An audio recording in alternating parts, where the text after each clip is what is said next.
மனிதர்களே, உங்கள் இறைவனுக்கு பயந்து நடந்து கொள்ளுங்கள். அவன் உங்கள் யாவரையும் ஒரே ஆத்மாவிலிருந்து படைத்தான். அவரிலிருந்தே அவர் மனைவியையும் படைத்தான். பின்னர் இருவரிலிருந்து அநேக ஆண்களையும் பெண்களையும் வெளிப்படுத்தி உலகில் பரவச் செய்தான். ஆகவே அல்லாஹுவுக்கே பயந்து கொள்ளுங்கள். அவனைக் கொண்டு நீங்கள் ஒருவருக்கொருவர் தமக்குரிய உரிமைகளை கேட்டுக் கொள்ளுகிறீர்கள். மேலும் உங்கள் இரத்த கலப்புடைய உறவினர்களையும் ஆதரியுங்கள்.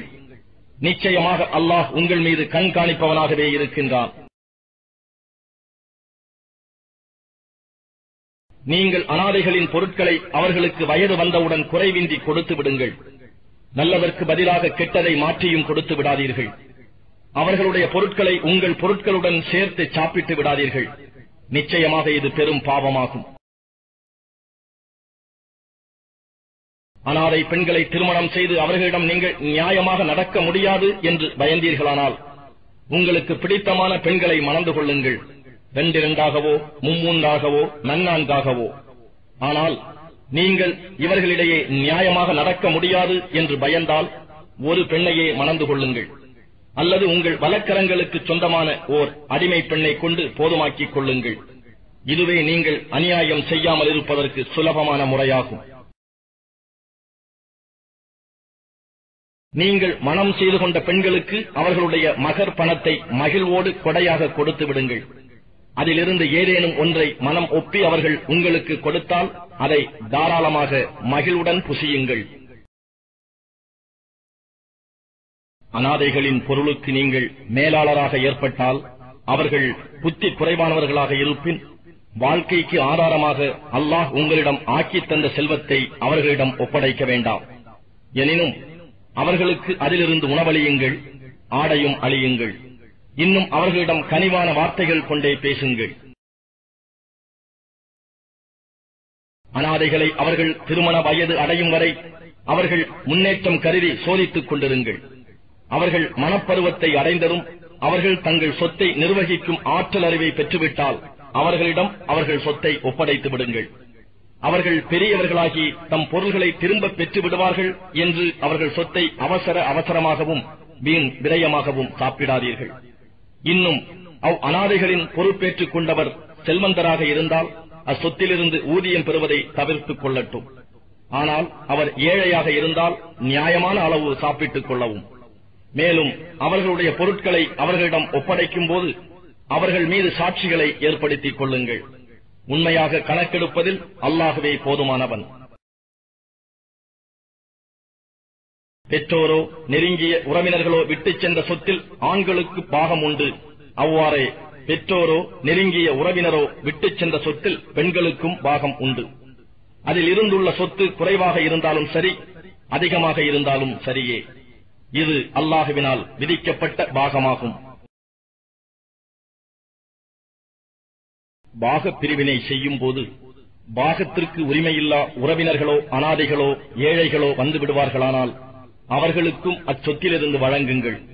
மேலும் அவர்களிடம் கனிவான வார்த்தைகளைக் கொண்டே பேசுங்கள். ஏனென்றால் பாகப் பிரிவினை செய்பவர்கள் தங்களுக்கு பின்னால் பலவீனமான சந்ததியரை விட்டுச் சென்றால் அவர்களுடைய நிலை என்னவாகும் என்று எண்ணி பயப்படுவார்களே. அப்படி அவர்கள் பயந்து கொள்ளட்டும். இன்னும் அல்லாஹுவுக்கு அஞ்சி இதமான வார்த்தைகளையே பேசட்டும். நிச்சயமாக யார் அனாதைகளின் சொத்துக்களை அநியாயமாக விழுங்குகிறார்களோ அவர்கள் தங்கள் வயறுகளில் விழுங்குவதெல்லாம் நெருப்பைத்தான். இன்னும் அவர்கள் மறுமையில் கொழுந்து விட்டெறியும் நரக நெருப்பிலேயே புகுவார்கள். உங்கள் மக்களில் ஓர் ஆணுக்கு 2 பெண்களுக்கு கிடைக்கும் அளவு கிடைக்கும் என்று அல்லாஹ் உங்களுக்கு உபதேசிக்கின்றான். பெண்கள் மட்டும் இருந்து அவர்கள் 2 அல்லது அதற்கு மேற்பட்டிருந்தால் அவர்களுக்கு இறந்து போனவர் விட்டுச் சென்றதில் 3/2 பாகம் கிடைக்கும். ஆனால் ஒரே பெண்ணாக இருந்தால் அவள் பங்கு பாதியாகும். பெற்றோர் ஒவ்வொருவருக்கும் 6/1 பாகமாகும் இறந்தவருக்கு குழந்தைகள் இருக்குமானால். ஆனால் இறந்தவருக்கு குழந்தைகள் இல்லாதிருந்து பெற்றோர் மாத்திரம் வாரிசாக இருந்தால் அவர் தாய்க்கு 3/1 பாகம், மீதி தந்தைக்கு உரியதாகும். ஆனால் இறந்தவருக்கு சகோதர சகோதரிகள் இருந்தால் அவர் தாய்க்கு 6/1 பாகம்தான், மீதி தந்தைக்கு சேரும். இவ்வாறு பிரித்துக் கொடுப்பது அவர் செய்துள்ள மரண சாசனத்தையும் கடனையும் நிறைவேற்றிய பின்னர்தான். உங்கள் பெற்றோர்களும் குழந்தைகளும் இவர்களில் யார் நன்மை பயப்பதில் உங்களுக்கு நெருக்கமாக இருப்பவர்கள் என்று நீங்கள் அறிய மாட்டீர்கள். ஆகையினால் இந்த பாகப் பிரிவினை அல்லாஹ்விடம் இருந்து வந்த கட்டளையாகும்.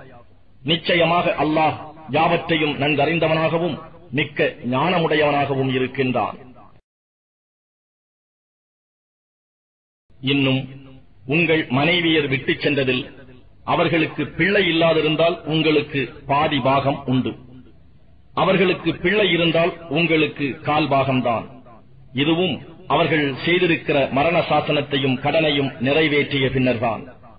தவிர உங்களுக்கு பிள்ளை இல்லாதிருப்பின் நீங்கள் விட்டுச் சென்றதிலிருந்து அவர்களுக்கு கால் பாகம்தான்.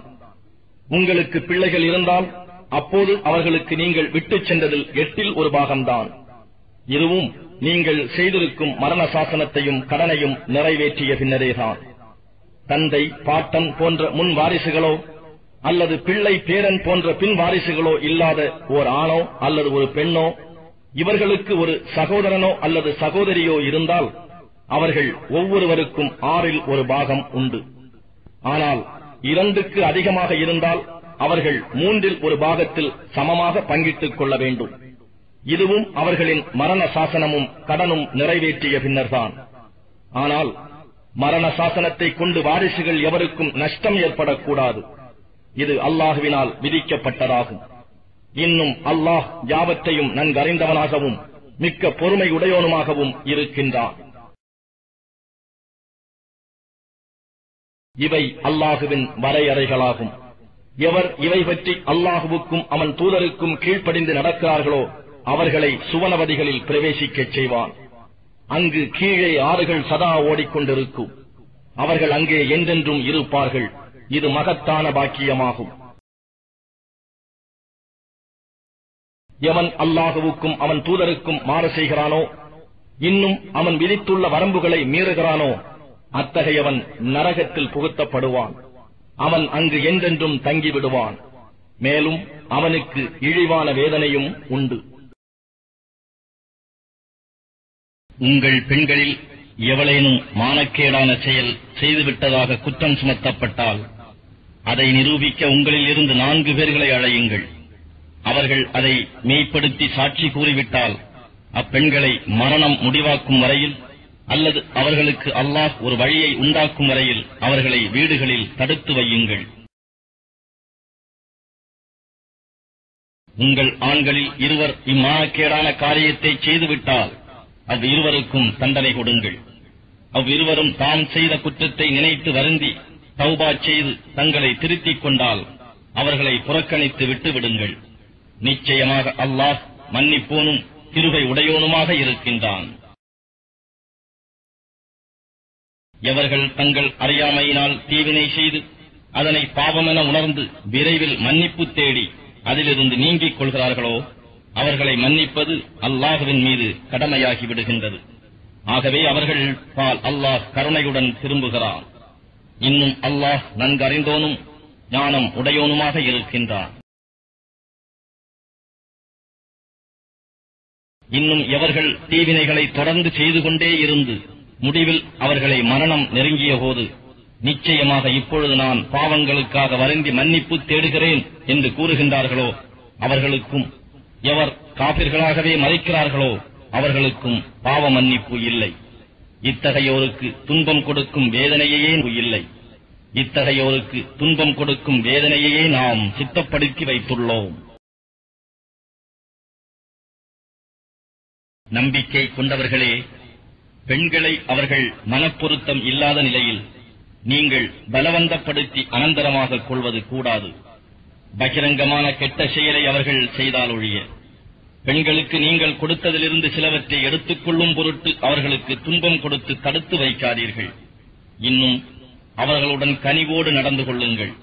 நீங்கள் அவர்களை வெறுத்தீர்களானாலும், ஏனெனில் நீங்கள் வெறுக்கும் ஒன்றிலிருந்து அல்லாஹ் உங்களுக்கு அதிகமான நன்மைகளை உண்டாக்கலாம்.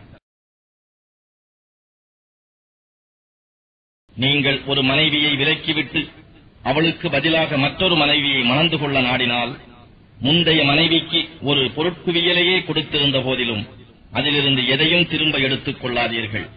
அபாண்டமாகவும் பகிரங்கமாக பாவகரமாகவும் அதனை நீங்கள் திரும்பி எடுக்கிறீர்களா? அதனை நீங்கள் எப்படி எடுத்துக் கொள்வீர்கள்? உங்களிடம் இருந்து அவள் உறுதியான வாக்குறுதி பெற்று ஒருவர் மற்றவருடன் கலந்துவிட்டீர்களே. முன்னால் நடந்து போனதை தவிர இனிமேல் நீங்கள் உங்களுடைய தந்தையர் மனமுடித்துக் கொண்ட பெண்களில் இருந்து எவரையும் விவாகம் செய்து கொள்ளாதீர்கள். நிச்சயமாக இது மானக்கேடானதும் வெறுக்கக்கூடியதும் தீமையான வழியுமாகும். உங்களுக்கு மனமுடிக்க விலக்கப்பட்டவர்கள் உங்கள் தாய்மார்களும் உங்கள் புதல்வியரும் உங்கள் சகோதரிகளும் உங்கள் தந்தையின் சகோதரிகளும் உங்கள் தாயின் சகோதரிகளும் உங்கள் சகோதரனின் புதல்வியரும் உங்கள் சகோதரியின் புதல்வியரும் உங்களுக்கு பாலூட்டிய செவிலி தாய்மார்களும் பால்குடி சகோதரிகளும் உங்கள் மனைவியரின் தாய்மார்களும் ஆவார்கள். அவ்வாறே நீங்கள் ஒரு பெண்ணை விவாகம் செய்து அவளுடன் நீங்கள் சேர்ந்துவிட்டால் அவளுடைய முந்திய கணவனுக்கு பிறந்த உங்கள் கண்காணிப்பில் இருக்கும் மகளை நீங்கள் கல்யாணம் செய்யக்கூடாது. ஆனால் நீங்கள் ஒரு பெண்ணை மணந்த பின்னர் அவளுடன் வீடு கூடாமல் இருந்தால் அவளை விலக்கி அவளுக்கு முந்திய கணவனால் பிறந்த பெண்ணை விவாகம் செய்து கொள்வதில் உங்கள் மீது குற்றமில்லை. உங்களுக்கு பிறந்த குமாரர்களின் மனைவியரையும் நீங்கள் விவாகம் செய்து கொள்ளக்கூடாது. 2 சகோதரிகளை ஒரே காலத்தில் மனைவியராக ஒன்று சேர்ப்பது விலக்கப்பட்டது. இதற்கு முன் நடந்துவிட்டவை தவிர அவை அறியாமையினால் நடந்துவிட்டமையால் நிச்சயமாக அல்லாஹ் மன்னிப்போனும் கருணை உடையோனுமாக இருக்கின்றான். இன்னும் போரில் பிடிபட்டு உங்கள் ஆதரவில் இருக்கும் அடிமை பெண்களை தவிர கணவனுள்ள பெண்களை நீங்கள் மணமுடிப்பது விலக்கப்பட்டுள்ளது. இவை அனைத்தும் அல்லாஹ் உங்கள் மீது விதியாக்கியவை ஆகும். இவர்களை தவிர மற்ற பெண்களை தவறான முறையில் இன்பம் அனுபவிக்காமல் அவர்களுக்கு உங்கள் செல்வங்களிலிருந்து மகராக கொடுத்து திருமணம் செய்ய தேடிக்கொள்வது உங்களுக்கு அனுமதிக்கப்பட்டுள்ளது. எனவே இவ்வாறு சட்டபூர்வமாக மணந்து கொண்ட பெண்களிடம் இருந்து நீங்கள் சுகம் அனுபவிப்பதால் அவர்களுக்காக விதிக்கப்பட்ட மகத்தொகையை கடமையாக கொடுத்து விடுங்கள். எனினும் மகரை பேசி முடித்தபின் அதை கூட்டவோ அல்லது குறைக்கவோ இருவரும் சம்மதித்துக் கொண்டால் உங்கள் மேல் குற்றமாகாது. நிச்சயமாக அல்லாஹ் நன்கறிந்தோனும் ஞானமுடையோனுமாக இருக்கின்றான். உங்களில் எவருக்கு சுதந்திரமுள்ள மூமினான பெண்களை விவாகம் செய்து கொள்ள சக்தி இல்லையோ அவர்கள் மூமினான அடிமை பெண்களிலிருந்து உங்கள் வலக்கரங்கள் சொந்தமாக்கிக் கொண்ட பெண்களை மணமுடித்துக் கொள்ளலாம். அல்லாஹ் உங்கள் ஈமானை நன்கு அறிகிறவன். மூமினான நீங்கள் ஒருவருக்கொருவர் சமமே. ஆகவே மூமினான அடிமை பெண்களை அவர்களின் எஜமானர்களின் அனுமதி கொண்டு மணமுடித்துக் கொள்ளுங்கள். அவர்களுக்குரிய மகர்த்தொகையை முறைப்படி கொடுத்து விடுங்கள். அப்பெண்கள் பரிசுத்தமானவர்களாகவும் விபசாரம் செய்யாதவர்களாகவும் கள்ள நட்பு கொள்ளாதவர்களாகவும் இருக்க வேண்டும். எனவே அப்பெண்கள் முறைப்படி திருமணம் முடிக்கப்பட்டபின் மானக்கேடாக நடந்து கொண்டால் விவாகம் செய்யப்பட்ட சுதந்திரமான பெண்கள் மீது விதிக்கப்படும் தண்டனையில் பாதியே அப்பெண்களுக்கு விதிக்கப்பெறும். தவிர உங்களில் எவர் தன்னால் பாவம் ஏற்பட்டு விடும் என்று அல்லாஹுவுக்கு பயப்படுகிறாரோ அவர்தான் இவ்வாறு அடிமை பெண்ணை கல்யாணம் செய்து கொள்ளலாம். எனினும் நீங்கள் பொறுமையாக இருப்பது உங்களுக்கு மிகவும் நல்லதாகும். இன்னும் அல்லாஹ் மன்னிப்போனாகவும் மிக்க கருணை உடையோனாகவும் இருக்கின்றான். அல்லாஹ் தன்னுடைய சட்டங்களை உங்களுக்கு தெளிவாக விளக்கவும் உங்களுக்கு முன் இருந்த நல்லவர்கள் சென்ற நேரான வழிகளில் செலுத்தவும் உங்களுக்கு பாவ மன்னிப்பு அருளவுமே விரும்புகிறான். இன்னும் அல்லாஹ் நன்கு அறிந்தோனாகவும் ஞானமுடையோனாகவும் இருக்கின்றான்.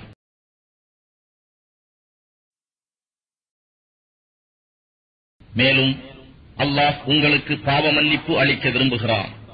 ஆனால் தங்கள் கீழ்த்தரமான இச்சைகளை பின்பற்றி நடப்பவர்களோ நீங்கள் நேரான வழியிலிருந்து திரும்பி பாவத்திலேயே முற்றிலும் சாய்ந்துவிட வேண்டும் என்று விரும்புகிறார்கள். அன்றியும் அல்லாஹ் தன்னுடைய சட்டங்களை உங்களுக்கு இலேசாக்கவே விரும்புகிறான். ஏனெனில் மனிதன் பலகீனமானவனாகவே படைக்கப்பட்டுள்ளான்.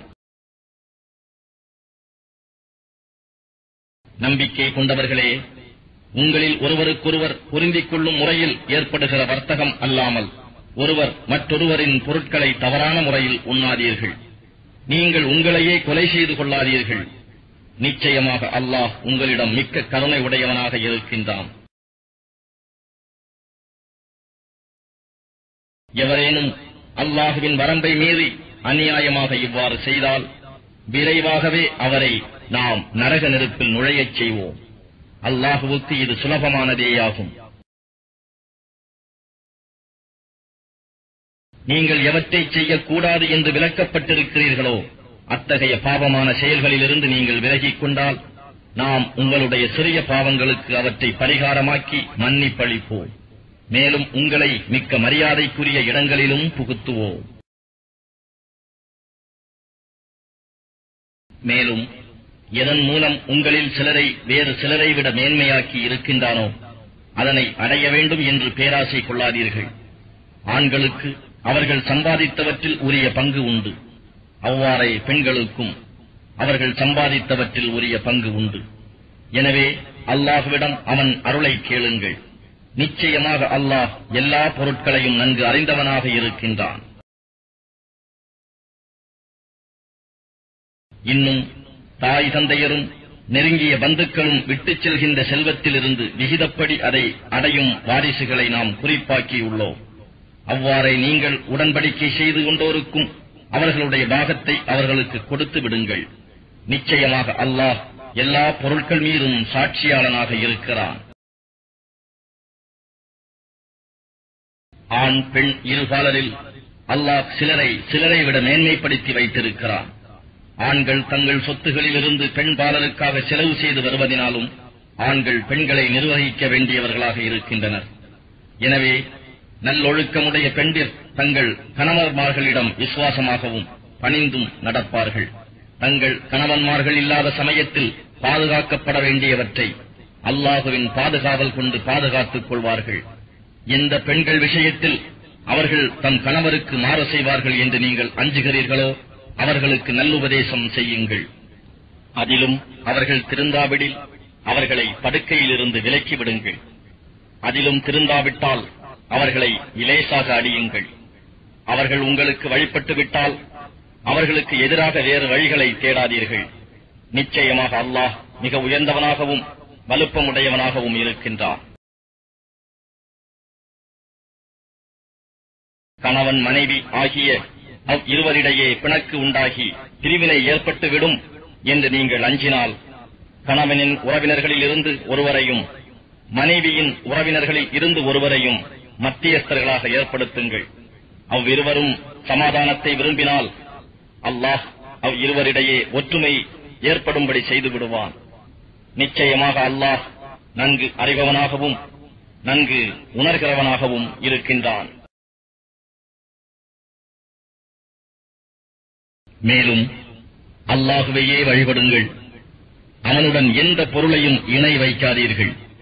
மேலும் தாய் தந்தையருக்கும் நெருங்கிய உறவினர்களுக்கும் அனாதைகளுக்கும் ஏழைகளுக்கும் அண்டை வீட்டில் உள்ள உறவினர்களுக்கும் அருகில் உள்ள அண்டை வீட்டாருக்கும் பிரயாணம் தொழில் போன்றவற்றில் கூட்டாளிகளாக இருப்போருக்கும் வழிப்போக்கர்களுக்கும் உங்களிடம் உள்ள அடிமைகளுக்கும் அன்புடன் உபகாரம் செய்யுங்கள். நிச்சயமாக அல்லாஹ் கர்வம் உடையோராக வீண் பெருமை உடையோராக இருப்பவர்களை நேசிப்பதில்லை. அத்தகையோர் உலோபத்தனம் செய்வதுடன் பிற மனிதர்களையும் உலோபத்தனம் செய்யும்படி தூண்டி அல்லாஹ் தன் அருள் கொடையினின்று அவர்களுக்கு கொடுத்ததை மறைத்துக் கொள்கிறார்கள். அத்தகைய நன்றி கெட்டவர்களுக்கு இழிவான தண்டனையை நாம் சித்தப்படுத்தி வைத்துள்ளோம். இன்னும் எவர்கள் மற்ற மனிதர்களுக்கு காட்டுவதற்காக தங்கள் பொருள்களை செலவு செய்வதுடன் அல்லாஹுவையும் இறுதி நாளையும் நம்பாதிருக்கின்றனரோ அவர்களுக்கு ஷைத்தானே கூட்டாளியாவான். எவனுக்கு ஷைத்தான் கூட்டாளியாக இருக்கிறானோ அவன் கூட்டாளிகளிலெல்லாம் மிக தீயவன் என்பதை அறிய வேண்டாமா? இவர்கள் அல்லாஹுவையும் இறுதி நாளையும் நம்பி இவர்களுக்கு அல்லாஹ் வழங்கியவற்றிலிருந்து செலவும் செய்வார்களானால் இவர்களுக்கு என்ன கேடு ஏற்பட்டுவிடப் போகிறது? அல்லாஹ் இவர்களை நன்கு அறிபவனாகவே இருக்கின்றான். நிச்சயமாக அல்லாஹ் எவருக்கும் ஓர் அணு அளவு கூட அநியாயம் செய்ய மாட்டான். ஓர் அணு அளவு நன்மை செய்யப்பட்டிருந்தாலும் அதனை இரட்டித்து அதற்கு மகத்தான நற்கூலியை தன்னிடத்திலிருந்து அல்லாஹ் வழங்குகின்றான். எனவே நபியே, ஒவ்வொரு கூட்டத்தினரையும் அவர்களுடைய சாட்சியுடன் நம் முன் கொண்டு வரும்போது நாம் இவர்கள் மீது சாட்சியாக உம்மையும் கொண்டு வந்தால் உம்மை நிராகரிக்கும் இவர்களின் நிலைமை எப்படி இருக்கும்? அந்த நாளில் இவ்வாறு அல்லாஹ்வை நிராகரித்து அல்லாஹ்வின் தூதருக்கும் மாறு செய்தவர்கள் பூமி தங்களை விழுங்கி சமப்படுத்திடக் கூடாதா என்று விரும்புவார்கள். ஆனால் அல்லாஹ்விடத்திலிருந்து எந்த விஷயத்தையும் அவர்கள் மறைக்க முடியாது.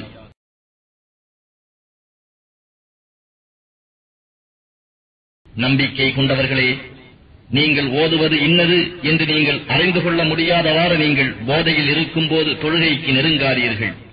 அன்றியும் குளிக்க வேண்டிய கடமை இருந்தாலும் நீங்கள் குளிக்கும் வரை தொழுகையை நெருங்காதீர்கள். ஆயினும் நீங்கள் யாத்திரையில் இருந்தால் அன்றி. எனவே நீங்கள் நோயாளியாகவோ யாத்திரையிலோ மனஜலம் கழித்தோ பெண்களை தீண்டியோ இருந்து சுத்தம் செய்து கொள்ள தண்ணீரை பெறாவிடின் சுத்தமான மண்ணை தொட்டு உங்களுடைய முகங்களையும் உங்களுடைய கைகளையும் தடவி தயமும் செய்து கொள்ளுங்கள். இதன் பின் தொழலாம். நிச்சயமாக அல்லாஹ் பிழை பொறுப்பவனாகவும் மன்னிப்பவனாகவும் இருக்கின்றான்.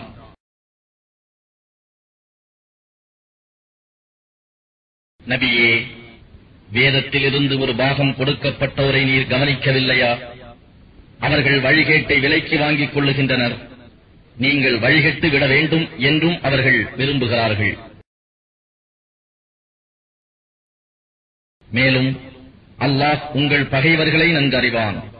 உங்களுக்கு பாதுகாவலனாக இருக்க அல்லாஹ் போதுமானவன்.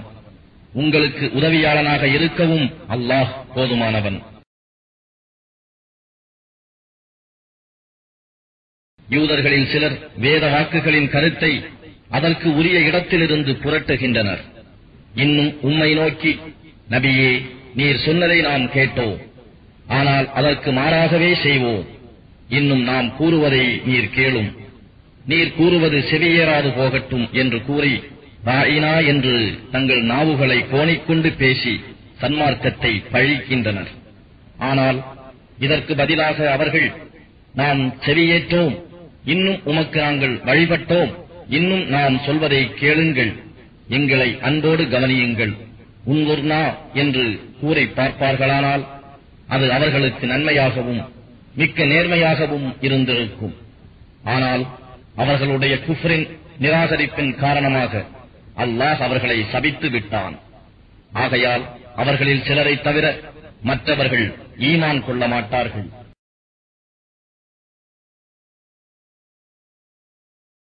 வேதம் வழங்கப்பட்டவர்களே, நாம் உங்கள் முகங்களை மாற்றி அவற்றை பின்புறமாக திருப்பி விடுவதற்கு முன்னே அல்லது சனிக்கிழமையில் வரம்பு மீறிய அஸ்ஹாபு சப்த் என்றோரை நாம் சபித்த பிரகாரம் சபிக்கும் முன்னே உங்களிடம் உள்ள வேதத்தை உண்மையாக்கி அருளப் பெற்ற இவ்வேதத்தை குர்ஆனை நம்புங்கள்.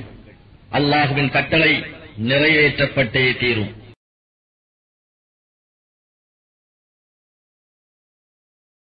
நிச்சயமாக அல்லாஹ் தனக்கு இணை வைப்பதை மன்னிக்க மாட்டான். இதைத் தவிர மற்ற எதையும் தான் நாடியவர்களுக்கு மன்னிப்பான். யார் அல்லாஹ்வுக்கு இணை வைக்கிறார்களோ அவர்கள் நிச்சயமாக மிகவும் பெரிய பாவத்தையே கற்பனை செய்கின்றார்கள். நபியே, தங்களை தாங்களே பரிசுத்தமானவர்கள் என்று கூறிக்கொள்பவர்களை நீர் பார்க்கவில்லையா? அவர்கள் கூறுவது போல் அல்ல, அல்லாஹ் தான் நாடியவர்களை பரிசுத்தம் ஆக்குவான். இது விஷயத்தில் எவரும் ஓர் அணு அளவும் அநியாயம் செய்யப்பட மாட்டார்கள். நபியே, அவர்கள் எவ்வாறு அல்லாஹுவுக்கு இணை உண்டென்று பொய்க் கற்பனை செய்கிறார்கள் என்பதை கவனியும். இதுவே அவர்களுடைய பகிரங்கமான பாவத்துக்கு போதுமான சான்றாக இருக்கின்றது. நபியே, வேதத்தில் ஒரு பாகம் கொடுக்கப்பட்டவர்களை நீர் பார்க்கவில்லையா? இவர்கள் சிலைகளையும் பேய் பிசாசுகளையும் நம்பி காபிர்களை குறித்து இவர்கள்தான் நம்பிக்கை கொண்டவர்களை விட நேரான பாதையில் இருக்கிறார்கள் என்றும் கூறுகின்றனர். இவர்களைத்தான் அல்லாஹ் சபிக்கிறான். எவர்களை அல்லாஹ் சபிக்கிறானோ அவர்களுக்கு உதவி செய்பவர் எவரையும் நீர் காண மாட்டீர்.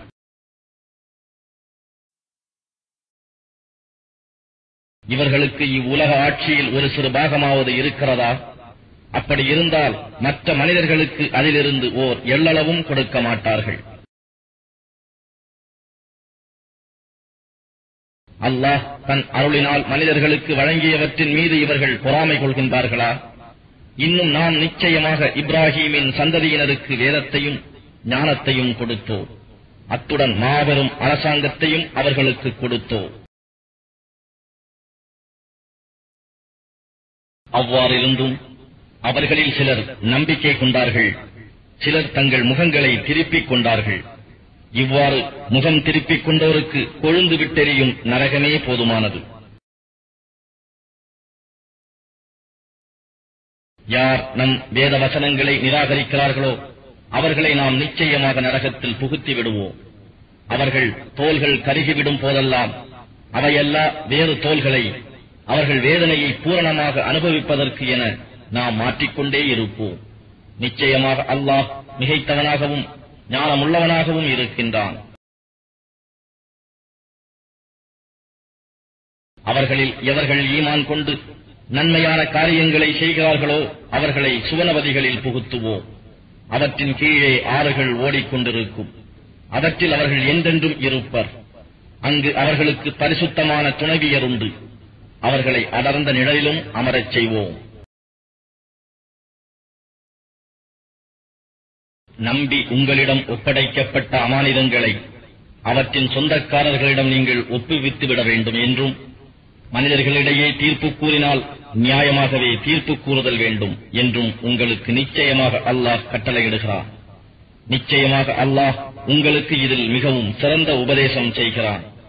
நிச்சயமாக அல்லாஹ் யாவற்றையும் செவியுறுவனாகவும் பார்ப்பவனாகவும் இருக்கின்றான். நம்பிக்கை கொண்டவர்களே, அல்லாஹுவுக்கு கீழ்ப்படியுங்கள். இன்னும் அல்லாஹுவின் தூதருக்கும் உங்களில் நேர்மையாக அதிகாரம் வகிப்பவர்களுக்கும் கீழ்ப்படியுங்கள். உங்களில் ஏதாவது ஒரு விஷயத்தில் பிணக்கு ஏற்படுமானால் மெய்யாகவே நீங்கள் அல்லாஹுவையும் இறுதி நாளையும் நம்புபவர்களாக இருப்பின் அதை அல்லாஹுவிடமும் அவன் தூதரிடமும் ஒப்படைத்து விடுங்கள். இதுதான் உங்களுக்கு மிகவும் சிறப்பான அழகான முடிவாக இருக்கும். நபியே, உம்மீது இறக்கப்பட்ட இவ்வேதத்தையும் உமக்கு முன்னால் இறக்கப்பட்ட வேதங்கள் அனைத்தையும் நம்புவதாக வாதித்துக் கொண்டிருப்போரை நீர் பார்க்கவில்லையா?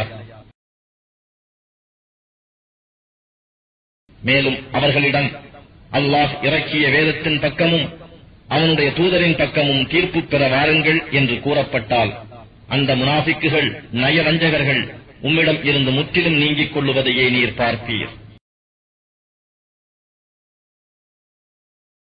அவர்கள் தங்கள் கைகளால் முற்படுத்தி அனுப்பிய தீவினையின் காரணத்தால் அவர்களுக்கு துன்பம் ஏற்பட்டால் எப்படி இருக்கும்? அப்பொழுது அவர்கள் உம்மிடம் வந்து அல்லாஹுவின் மேல் சத்தியம் செய்து நாங்கள் நன்மையையும் ஒற்றுமையையும் தவிர வேறெதனையும் நாடவில்லை என்று கூறுகின்றனர். அத்தகையோரின் உள்ளங்களில் இருப்பவற்றை அல்லாஹ் நன்கறிவான். ஆகவே நீர் அவர்களிடம் இருந்து விலகியிரும். ஆனால் அவர்களுக்கு நல்லுபதேசம் செய்யும்.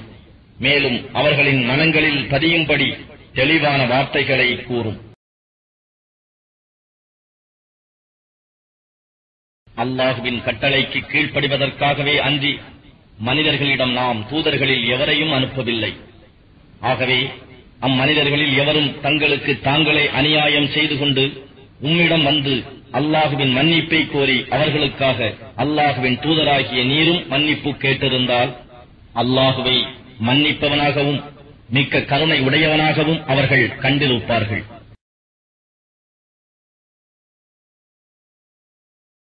இறைவன் மேல் சத்தியமாக அவர்கள் தங்களிடையே எழுந்த சச்சரவுகளின் உம்மை நீதிபதியாக ஏற்று பின்னர் நீர் தீர்ப்பு செய்வதைப் பற்றி எத்தகைய அதிருப்தியையும் தம் மனங்களில் கொள்ளாது அத்தீர்ப்பை ஏற்றுக்கொள்ளாத வரையில் அவர்கள் நம்பிக்கை கொண்டவர்கள் ஆக மாட்டார்கள். மேலும் நாம் அவர்களை பார்த்து, நீங்கள் உங்களை வெட்டி மாய்த்துக் கொள்ளுங்கள் அல்லது உங்களுடைய வீடுகளிலிருந்து வெளியேறிவிடுங்கள் என்று கட்டளையிட்டிருப்போமானால் அவர்களில் சிலரை தவிர மற்றவர்கள் அவ்வாறு செய்திருக்க மாட்டார்கள். ஆனால் அவர்கள் தங்களுக்கு உபதேசம் செய்யப்பட்டபடி நடந்திருப்பார்களானால் அது அவர்களுக்கு நன்மையாகவும் அவர்கள் நம்பிக்கையை மிகவும் உறுதிப்படுத்துவதாகவும் இருந்திருக்கும். அப்போது நாம் அவர்களுக்கு நம்மிடம் இருந்து மகத்தான நற்கூலியை கொடுத்திருப்போம். மேலும் அவர்களுக்கு நேரான வழியையும் காட்டியிருப்போம். யார் அல்லாஹுவுக்கும் அவன் தூதருக்கும் கீழ்ப்படிந்து நடக்கிறார்களோ அவர்கள் அல்லாஹுவின் அருளை பெற்ற நபிமார்கள், சித்தீகீன்கள், சத்தியவன்கள், ஷுஹதாக்கள், உயிர் தியாகிகள், சாலிஹீன்கள், நல்லொழுக்கமுடையவர்கள் ஆகியவர்களுடன் இருப்பார்கள்.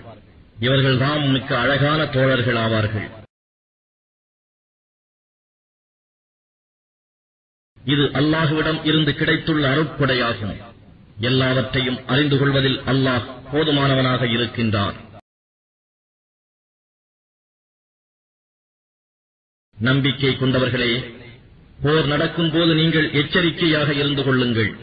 பிரிவு பிரிவாகவோ அல்லது எல்லோரும் சேர்ந்து ஒன்றாகவோ எச்சரிக்கையுடன் செல்லுங்கள். போரிடாமல் பின்தங்கி விடுகிறவர்களும் உங்களில் சிலர் நிச்சயமாக உள்ளனர். ஆகவே உங்களுக்கு ஏதாவது ஒரு துன்பம் ஏற்பட்டால் அவர்களுடன் கலந்து கொள்ளாமல் இருந்ததினால் அல்லாஹ் என் மீது அருள் புரிந்துள்ளான் என்று அவர்கள் கூறுகிறார்கள்.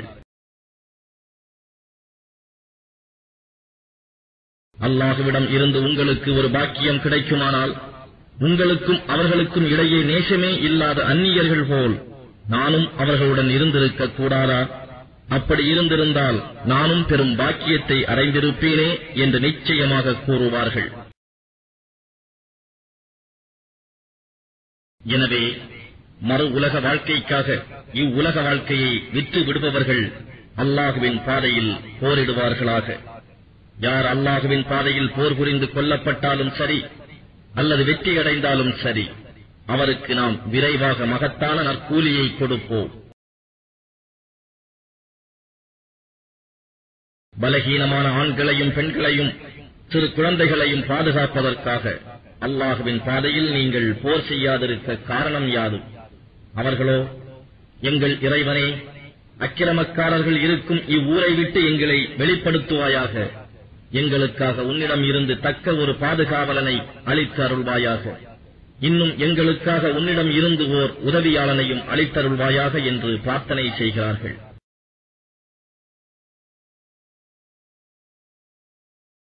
நம்பிக்கை கொண்டவர்கள் அல்லாஹுவின் பாதையில் போர் செய்கிறார்கள்.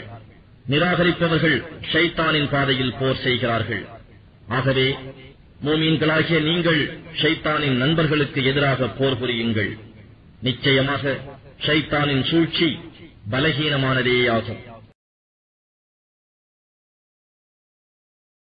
உங்களுடைய கைகளை போர் செய்வதனின்றும் தடுத்துக் கொண்டும் தொழுகையை நிலைநிறுத்தியும் ஜக்காத்தை கொடுத்தும் வருவீர்களாக என்று எவர்களுக்கு கூறப்பட்டதோ அவர்களை நபியே நீங்கள் பார்க்கவில்லையா? பின்னர் போர் செய்ய வேண்டும் என்று அவர்களுக்கு கட்டளை இடப்பட்ட போது அவர்களில் ஒரு பிரிவினர் அல்லாஹுவுக்கு பயப்படுவதைப் போல் அல்லது அதைவிட அதிகமாகவே மனிதர்களுக்கு பயப்பட்டு, எங்கள் இறைவனே, எங்கள் மீது ஏன் இப்போரை விதியாக்கினாய்? சிறிது காலம் எங்களுக்காக இதை பிற்படுத்தி இருக்க கூடாதா என்று கூறலானார்கள்.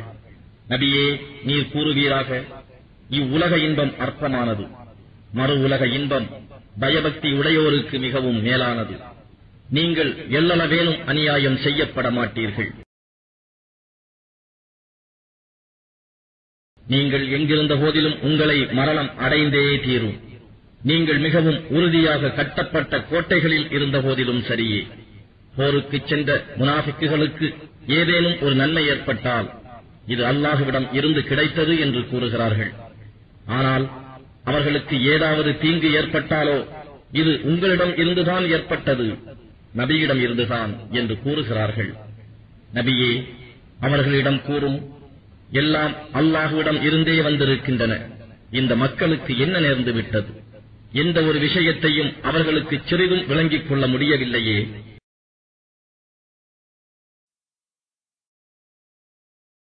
இன்னும் நபியே கூறுவீராக, மனிதனே, உனக்கு கிடைக்கும் எந்த நன்மையும் அல்லாஹ்விடம் இருந்தே கிடைக்கிறது.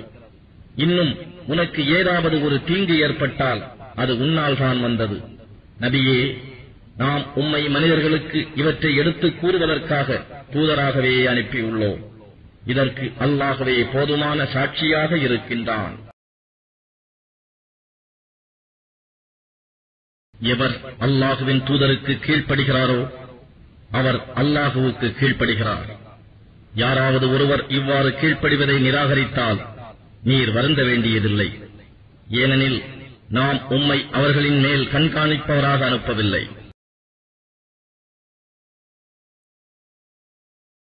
நபியே, உங்களுக்கு நாங்கள் கீழ்ப்படுகிறோம் என்று அவர்கள் வாயளவில் கூறுகின்றனர். உம்மை விட்டு அவர் வெளியேறிவிட்டாலோ அவர்களில் ஒரு சாரார் நீர் அவர்களுக்கு கூறியதற்கு மாறாக இரவு முழுவதும் சதி ஆலோசனை செய்கின்றனர். அவர்கள் இரவில் செய்த சதி ஆலோசனையை அல்லாஹ் பதிவு செய்கிறான். ஆகவே நீர் அவர்களை புறக்கணித்து அல்லாஹுவின் மீதே நம்பிக்கை வைப்பீராக. பொறுப்பேற்பதில் அல்லாஹ்வே போதுமானவன்.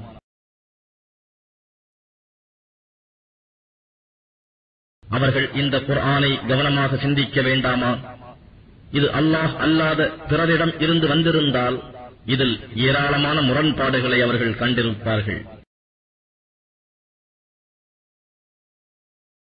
மேலும் வீடியோ பாதுகாப்பை பற்றிய செய்தியோ அவர்களுக்கு எட்டுமானால் உடனே அவர்கள் அதை பரப்பி விடுகிறார்கள். அவர்கள் அதை அல்லாஹுவின் தூதரிடமோ அல்லது அவர்களில் நின்றுமுள்ள அதிகாரிகளிடமோ தெரிவித்தால் அவர்களிலிருந்து அதை ஊகித்து அறியக்கூடியவர்கள் அதை நன்கு விசாரித்து அறிந்து தக்க ஏற்பாடுகளை செய்து கொள்வார்கள். அல்லாஹுவுடைய கிருபையும் அருளும் உங்கள் மீது இல்லாதிருந்தால் உங்களில் சிலரை தவிர மற்றவர்கள் ஷைத்தானையே பின்பற்றியிருப்பீர்கள்.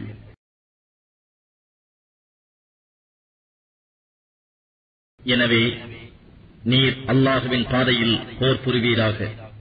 உம்மை தவிர வேறு யாரையும் நீர் கட்டாயப்படுத்துவதற்கில்லை. எனினும் மூமீன்களை தூண்டுவீராக. நிராகரிப்போரின் எதிர்ப்பை அல்லாஹ் தடுத்து விடுவான். ஏனெனில் அல்லாஹ் வலிமை மிக்கோன், இன்னும் தண்டனை கொடுப்பதிலும் கடுமையானவன்.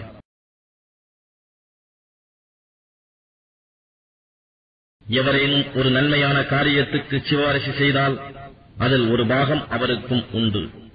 அவ்வாறே எவரேனும் ஒரு தீய காரியத்துக்கு சிபாரிசு செய்தால் அதிலிருந்து அவருக்கும் ஒரு பாகம் உண்டு. அல்லாஹ் எல்லா பொருட்களின் மீதும் சர்வ வல்லமை உடையவனாக இருக்கின்றான். மேலும் எவரேனும் உங்களுக்கு சலாம் கூறினால் அதற்கு பிரதியாக அதைவிட அழகான வார்த்தைகளைக் கொண்டு சலாம் கூறுங்கள், அல்லது அதையே திருப்பிக் கூறுங்கள்.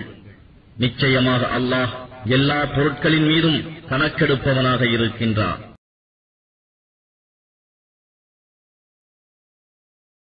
அல்லாஹ் அவனை தவிர வணக்கத்திற்குரியவன் வேறு யாரும் இல்லை. நிச்சயமாக உங்கள் அனைவரையும் இறுதி நாளில் அவன் ஒன்று சேர்ப்பான். இதில் சந்தேகம் இல்லை.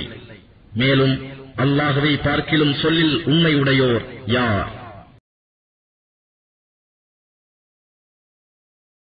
நயவஞ்சகர்களைப் பற்றி நீங்கள் இருவகையான அபிப்பிராயம் கொண்ட பிரிவினர்களாக இருப்பதற்கு உங்களுக்கு என்ன நேர்ந்தது? அவர்கள் செய்த தீவினைகளின் காரணத்தால் அல்லாஹ் அவர்களை தலைகுனிய வைத்து விட்டான். எவர்களை அல்லாஹ் வழி தவறச் செய்து விட்டானோ அவர்களை நீங்கள் நேர்வழியில் செலுத்த விரும்புகிறீர்களா? எவரை அல்லாஹ் வழி தவறச் செய்து விட்டானோ நிச்சயமாக அவருக்கு மீட்சியடைய எவ்வித வழியையும் நபியே நீர் காண மாட்டீர். மூமீன்களே, அவர்கள் நிராகரிப்பதைப் போல் நீங்களும் நிராகரிப்போராகி நீங்களும் இவ்வகையில் அவர்களுக்கு சமமாகி விடுவதையே அவர்கள் விரும்புகிறார்கள். ஆகவே அவர்கள் அல்லாஹுவின் பாதையில் தம் இருப்பிடங்களை விட்டு வெளியே புறப்படும் வரையில் அவர்களில் இருந்து எவரையும் நண்பர்களாக நீங்கள் எடுத்துக் கொள்ளாதீர்கள். அல்லாஹுவின் பாதையில் வெளிப்பட வேண்டும் என்ற கட்டளையை அவர்கள் புறக்கணித்து விட்டால் அவர்களை எங்கு கண்டாலும் கைதியாக பிடித்துக் கொள்ளுங்கள். தப்பியோட முயல்வோரை கொல்லுங்கள். அவர்களிலிருந்து எவரையும் நண்பர்களாகவோ உதவியாளர்களாகவோ எடுத்துக் கொள்ளாதீர்கள். ஆனால் எவர்களுக்கும் உங்களுக்கும் இடையே சமாதான உடன்படிக்கை ஏற்பட்டுள்ளதோ அத்தகைய கூட்டத்தாரிடையே சென்று சேர்ந்து கொண்டவர்களையும் அல்லது உங்களுடன் போர் புரிவதையோ அல்லது தங்களுடைய கூட்டத்தினருடன் போர் புரிவதையோ மனம் ஒப்பாது உங்களிடம் வந்துவிட்டவர்களையும் சிறைபிடிக்காதீர்கள், கொல்லாதீர்கள். ஏனெனில் அல்லாஹ் நாடியிருந்தால் அவர்களை உங்கள் மீது சாட்டியிருப்பான். அப்பொழுது அவர்கள் உங்களை எதிர்த்தே போர் புரிந்திருப்பார்கள். எனவே அவர்கள் உங்களை விட்டு விலகி உங்களுடன் போர் புரியாமல் உங்களிடம் சமாதானம் செய்து கொள்ள விரும்பினால் அதை ஒப்புக்கொள்ளுங்கள். ஏனென்றால் அவர் எதிராக போர் செய்ய யாரொரு வழியையும் அல்லாஹ் உங்களுக்கு உண்டாக்கவில்லை.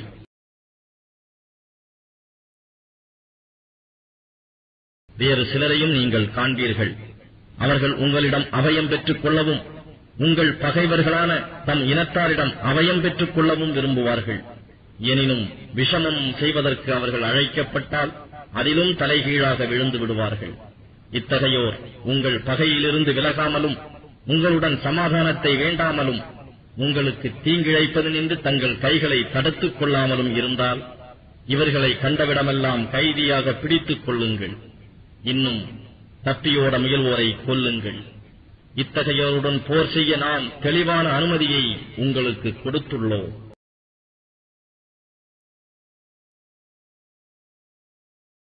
தவறாக அன்றி ஒரு மூமியின் பிறிதொரு மூமினை கொலை செய்வது ஆகுமானதல்ல. உங்களில் எவரேனும் ஒரு மூமினை தவறாக கொலை செய்துவிட்டால் அதற்கு பரிகாரமாக மூமினான ஓர் அடிமையை விடுதலை செய்ய வேண்டும். அவனுடைய குடும்பத்தாருக்கு நஷ்ட ஈடு கொடுக்க வேண்டும். அவனுடைய குடும்பத்தார் நஷ்ட ஈட்டுத் தொகையை மன்னித்து அதை தர்மமாக விட்டால் ஒழிய. கொல்லப்பட்ட அவன் உங்கள் பகை இனத்தை சார்ந்தவனாக ஆனால் மூமினாக இருந்தால் மூமினான ஓர் அடிமையை விடுதலை செய்தால் போதும், நஷ்ட ஈடில்லை. இறந்த அவன் உங்களுடன் சமாதான உடன்படிக்கை செய்து கொண்ட வகுப்பாரை சார்ந்தவனாக இருந்தால் அவன் சொந்தக்காரருக்கு நஷ்ட ஈடு கொடுப்பதுடன் மூமினான ஓர் அடிமையை விடுதலை செய்யவும் வேண்டும். இவ்வாறு பரிகாரம் செய்வதற்கு சக்தி இல்லாதவனாக இருந்தால் அல்லாஹ்விடம் மன்னிப்பு பெறுவதற்காக தொடர்ந்து 2 மாதங்கள் நோன்பு வைக்க வேண்டும். அல்லாஹ் நன்கு அறிந்தவனாகவும் பூரண ஞானமுடையவனாகவும் இருக்கிறான்.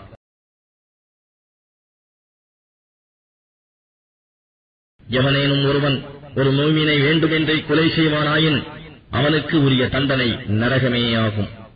என்றென்றும் அங்கேயே தங்குவான். அல்லாஹ் அவன் மீது கோபம் கொள்கிறான். இன்னும் அவனை சபிக்கிறான். அவனுக்காக மகத்தான வேதனையும் தயாரிக்கப்பட்டுள்ளது.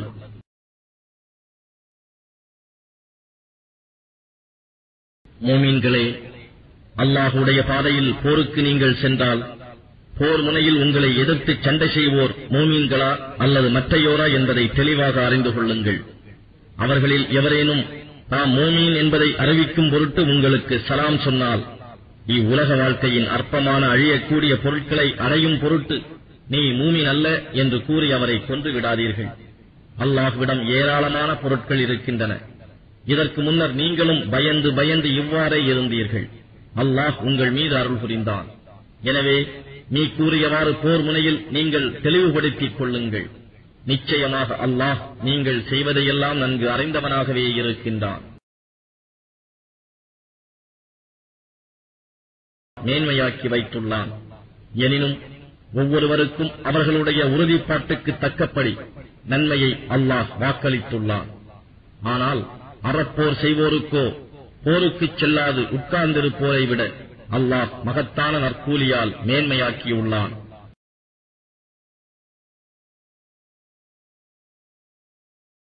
இதுவன்றி தன்னிடம் இருந்து மேலான பதவிகளையும் மன்னிப்பையும் அருளையும் அவர்களுக்கு அருள்கின்றான். ஏனென்றால் அல்லாஹ் மன்னிப்பவனாகவும் மிக்க கருணை உடையவனாகவும் இருக்கின்றான். அல்லாஹுவின் ஆணையை நிறைவேற்றாது எவர் தமக்கு தாமே அநியாயம் செய்து கொண்டார்களோ அவர்களின் உயிரை மலக்குகள் கைப்பற்றும் போது நீங்கள் எந்த நிலையில் இருந்தீர்கள் என்று கேட்பார்கள். அதற்கு அவர்கள், நாங்கள் பூமியில் கொடுமையை எதிர்க்க முடியா பலகீனர்களாக இருந்தோம் என்று கூறுவார்கள். அல்லாஹுவின் பூமி விசாலமானதாக இல்லையா? அதில் ஹிஜ்ரத் செய்து நீங்கள் நாடு கடந்து போயிருக்க கூடாதா என மலக்குகள் கேட்பார்கள்.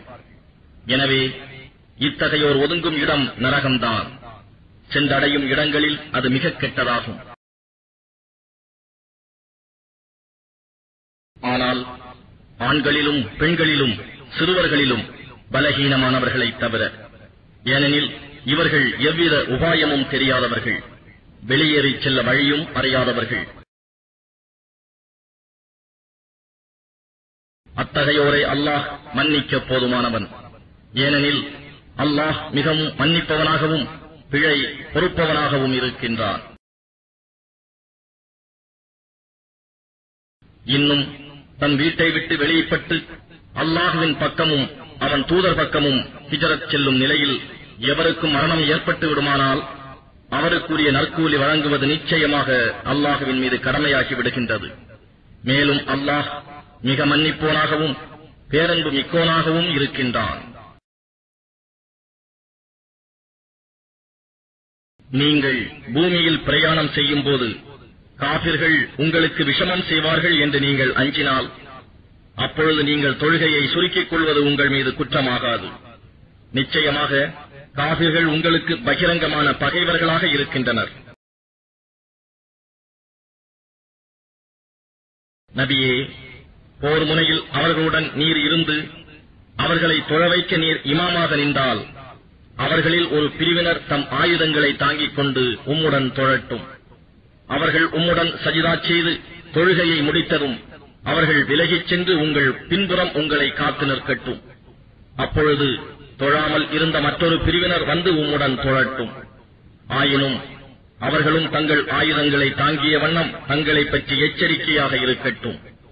ஏனெனில் நீங்கள் உங்கள் ஆயுதங்களை பற்றியும் உங்கள் சாமான்களை பற்றியும் கவனக்குறைவாக இருந்தால், அப்பொழுது உங்கள் மீது ஒரே அடியாக சாய்ந்து தாக்கிவிடலாம் என்று காபிர்கள் விரும்புகின்றனர்.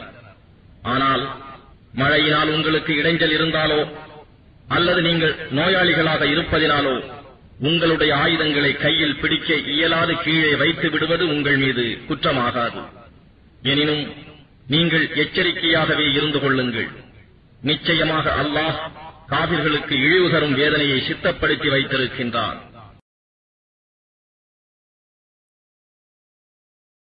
நீங்கள் தொழுகையை முடித்துக் கொண்டால் நின்ற நிலையிலும் இருந்த இருப்பிலும் விலாப்புறங்களின் மீது படுத்திருக்கும் நிலையிலும் அல்லாஹ்வை திக்ர் செய்யுங்கள். பின்னர் நீங்கள் ஆபத்தில் நின்று விடுபட்டு அமைதியான நிலைக்கு வந்ததும் முறைப்படி தொழுது கொள்ளுங்கள். ஏனெனில் நிச்சயமாக குறிப்பிட்ட நேரங்களில் தொழுகையை நிறைவேற்றுவது மூமீன்களுக்கு விதியாக்கப் பெற்றுள்ளது.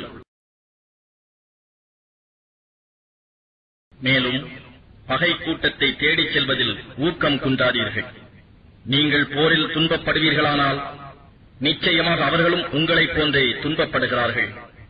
ஆனால் அல்லாஹ்விடம் இருந்து அவர்கள் எதிர்பார்க்காத நற்கூலியும் வெற்றியும் நீங்கள் எதிர்பார்க்கிறீர்கள். அல்லாஹ் மிக அறிந்தவனாகவும் ஞானமுடையவனாகவும் இருக்கின்றான்.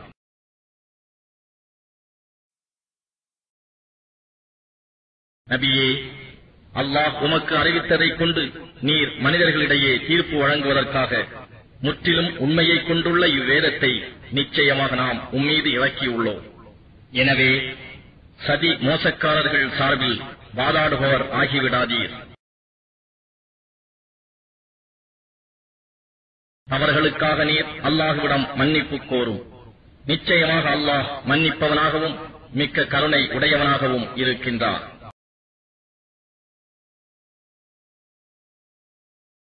ஏனென்றால் கொடிய பாவியான சதி செய்து கொண்டிருப்பவரை நிச்சயமாக அல்லாஹ் நேசிப்பதில்லை.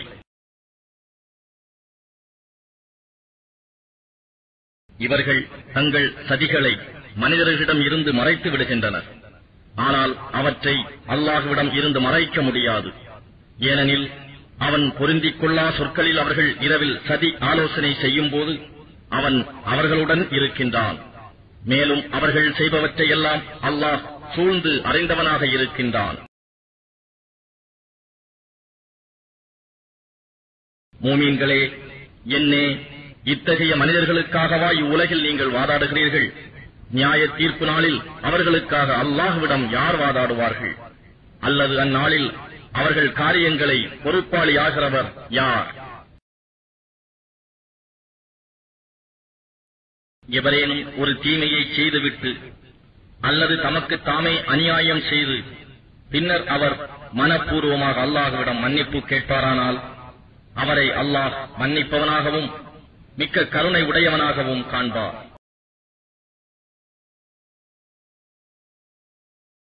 எவன் பாவத்தை சம்பாதிக்கிறானோ அவன் தனக்கு கேடாகவே அதை நிச்சயமாக சம்பாதிக்கிறான்.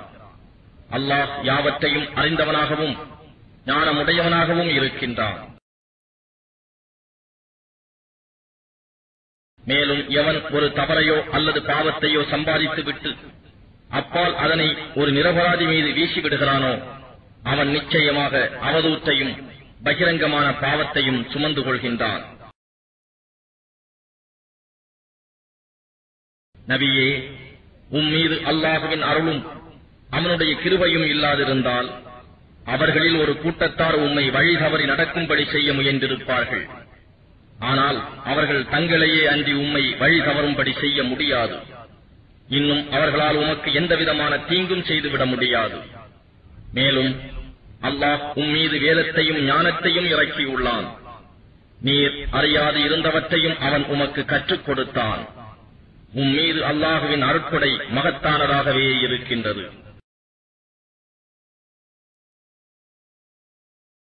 நபியே, தர்மத்தையும் நன்மையானவற்றையும் மனிதர்களிடையே சமாதானம் செய்து வைப்பதையும் தவிர அவர்களின் இரகசிய பேச்சில் பெரும்பாலானவற்றில் எந்தவிதமான நலமும் இல்லை. ஆகவே எவர் அல்லாஹுவின் திருப்பொருத்தத்தை நாடி இதை செய்கின்றாரோ அவருக்கு நாம் மகத்தான நற்கூலியை வழங்குவோம். எவன் ஒருவன் நேர்வழி இன்னது என்று தனக்கு தெளிவான பின்னரும் அல்லாஹுவின் இத்தூதரை விட்டு பிரிந்து மூமீன்கள் செல்லாத வழியில் செல்கின்றானோ அவனை அவன் செல்லும் தவறான வழியிலேயே செல்லவிட்டு நரகத்திலும் அவனை நுழையச் செய்வோம். அதுவோ சென்றடையும் இடங்களில் மிக கிட்டதாகும்.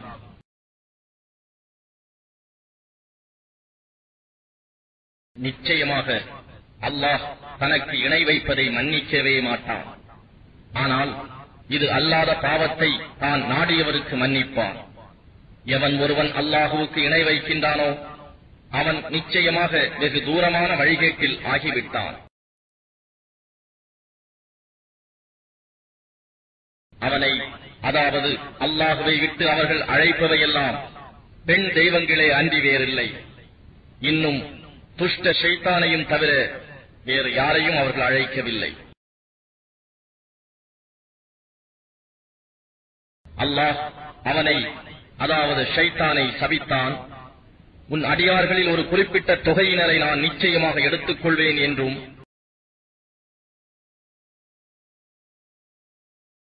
இன்னும் நிச்சயமாக நான் அவர்களை வழிகெடுப்பேன், அவர்களிடம் வீணான எண்ணங்களையும் உண்டாக்குவேன்.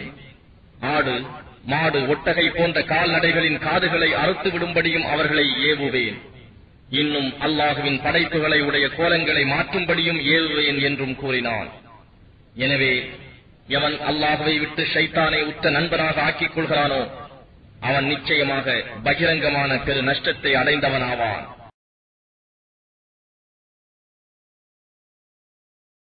ஷைத்தான் அவர்களுக்கு வாக்களிக்கின்றான், அவர்களுக்கு வீணான எண்ணங்களையும் உண்டாக்குகிறான். மேலும் அந்த ஷைத்தான் ஏமாற்றுவதை தவிர வேறு எதனையும் வாக்களிப்பதில்லை. இத்தகையோருக்கு நரகமே ஒதுங்கும் இடமாகும். அதை விட்டு தப்பிச் செல்ல அவர்கள் ஒரு வழியையும் காண மாட்டார்கள். மேலும் எவர் ஈமான் கொண்டு நற்கர்மங்கள் செய்கிறார்களோ அவர்களை நாம் சுவனபதிகளில் நுழைய வைப்போம். அவற்றின் கீழே ஆறுகள் சதா ஓடிக்கொண்டிருக்கும். அங்கு அவர்கள் என்றென்றும் தங்கியிருப்பார்கள். அல்லாஹுவின் வாக்குறுதி உண்மையானது. இன்னும் வார்த்தை பாட்டில் அல்லாஹுவை விட உண்மையானவர் யார்? மோமீன்களே, மறுமையில் நீங்கள் விரும்பியபடியோ அல்லது வேதத்தை உடையவர்கள் விரும்பியபடியோ நடந்து விடுவதில்லை. எவன் தீமை செய்கிறானோ அவன் அதற்குரிய தண்டனை வழங்கப்படுவான். இன்னும் அவன் அங்கு அல்லாஹ்வை தவிர வேறு யாரையும் தனக்கு பாதுகாவலனாகவோ துணை செய்பவனாகவோ காணமாட்டான். ஆகவே ஆணாயினும் சரி பெண்ணாயினும் சரி, யார் ஈமான் கொண்டவர்களாக நற்கர்மங்கள் செய்கிறார்களோ அவர்கள் சுவனபதியில் நுழைவார்கள். இன்னும் அவர்கள் இம்மி ஏனும் அநியாயம் செய்யப்பட மாட்டார்கள்.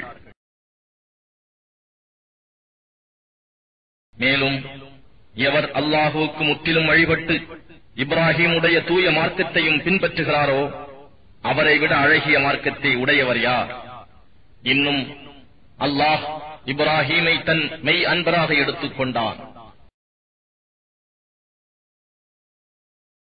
வானங்களில் உள்ளவையும் பூமியில் உள்ளவையும் எல்லாம் அல்லாஹுவுக்கே சொந்தம்.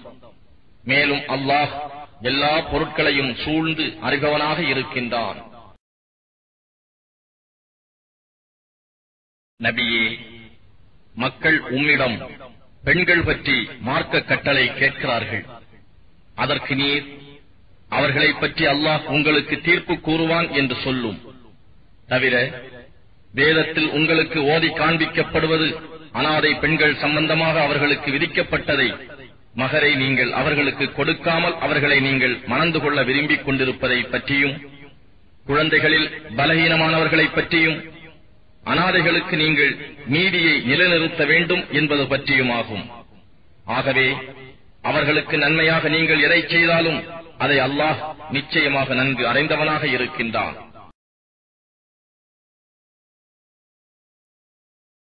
ஒரு பெண் தன் கணவன் தன்னை வெறுத்து விடுவான் என்றோ அல்லது புறக்கணித்து விடுவான் என்று பயந்தால் அவர்கள் இருவரும் தங்களுக்குள் சமாதானமான ஒரு முடிவை செய்து கொண்டால் அவர்கள் மீது குற்றமில்லை. அத்தகைய சமாதானமே மேலானது. இன்னும் ஆன்மாக்கள் கருமித்தனத்துக்கு உட்பட்டவை ஆகின்றன. அவ்வாறு உட்படாமல் ஒருவருக்கு ஒருவர் உபகாரம் செய்து அல்லாஹுவுக்கு பயந்து நடப்பீர்களானால் நிச்சயமாக அல்லாஹ் நீங்கள் செய்பவற்றையெல்லாம் நன்கு அறிந்தவனாக இருக்கின்றான்.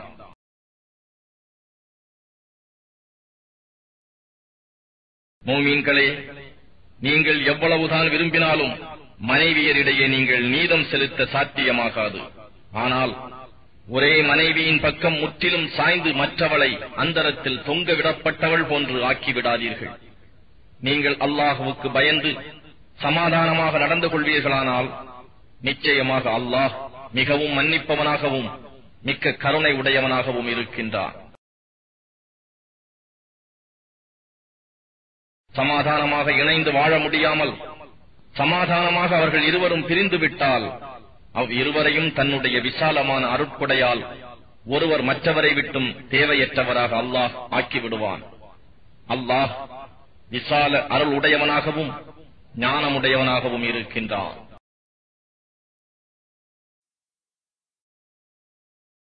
வானங்களில் உள்ளவையும் பூமியில் உள்ளவையும் எல்லாம் அல்லாஹுவுக்கே சொந்தம்.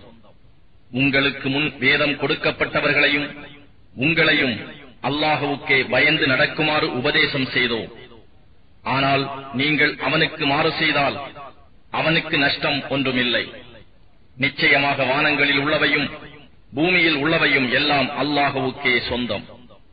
மேலும் அல்லாஹ் எவர் தேவையும் அற்றவனாகவும் புகழுக்கு உரியவனாகவும் இருக்கின்றான்.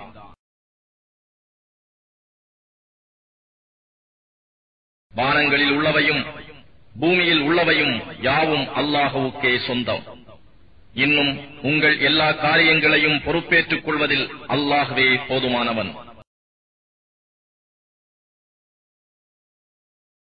மனிதர்களே, அவன் நாடினால் உங்களை அழித்துவிட்டு உங்களுடைய இடத்தில் வேறு மனிதர்களை கொண்டு வருவான். இன்னும் அவ்வாறு செய்ய அல்லாஹ் பேராற்றல் உடையவன்.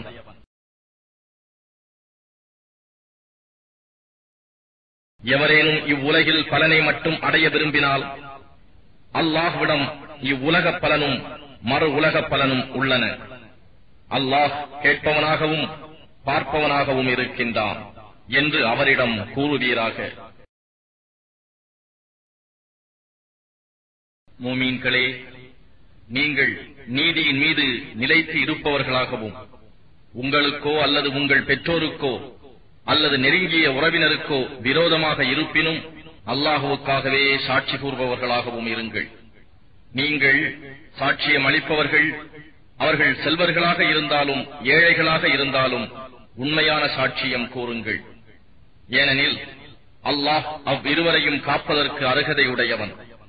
எனவே நியாயம் வழங்குவதில் மன இச்சையை பின்பற்றி விடாதீர்கள்.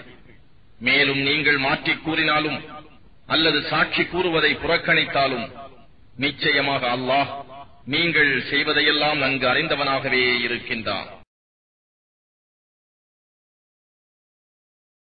மூமீன்களே, நீங்கள் அல்லாஹுவின் மீதும் அவனுடைய தூதர் மீதும் அவன் தூதர் மீது அவன் இறக்கிய இவ்வேதத்தின் மீதும் இதற்கு முன்னர் இறக்கிய வேதங்களின் மீதும் ஈமான் கொள்ளுங்கள். எவர் அல்லாஹுவையும் அவனுடைய மலக்குகளையும் அவனுடைய வேதங்களையும் அவனுடைய தூதர்களையும் இறுதி நாளையும் நம்பாமல் நிராகரிக்கிறாரோ அவர் வழிகேட்டில் வெகு தூரம் சென்று விட்டார். நிச்சயமாக எவர்கள் ஈமான் கொண்டு பின்னர் நிராகரித்து பின்னர் ஈமான் கொண்டு பின்னர் நிராகரித்து பின்னர் அந்த நிராகரிப்பை அதிகரித்துக் கொண்டனரோ அவர்களை அல்லாஹ் மன்னிப்பவனாகவும் இல்லை, மேலும் அவர்களுக்கு நேர்வழியை காட்டுகிறவனாகவும் இல்லை. நபியே, இத்தகைய நயவஞ்சகர்களுக்கு நிச்சயமாக நோவினை தரும் வேதனை உண்டு என்று நன்மாராயம் கூறுவீராக. இவர்கள் மோமீன்களை விட்டும் காபிர்களை தங்களுக்கு உரிய உற்ற நண்பர்களாக எடுத்துக் கொள்கிறார்கள். என்ன, அவர்களிடையே இவர்கள் கண்ணியத்தை தேடுகிறார்களா? நிச்சயமாக கண்ணியமெல்லாம் அல்லாஹுவுக்கே உரியது.